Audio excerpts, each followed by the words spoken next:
For this video, nagluto po ako ng stir-fry chicken liver with Baguio beans. So, eto ang mga ingredients na ginamit ko.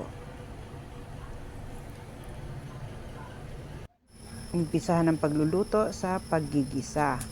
Ilagay na ang bawang, luya,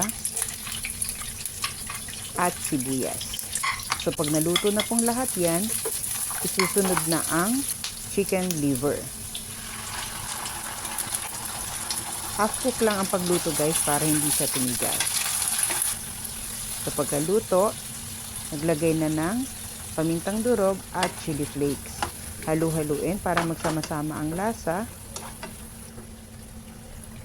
Nagdagdag din ako ng toyo, pampakulay at pampalasa na rin. Inilagay na ang Baguio beans.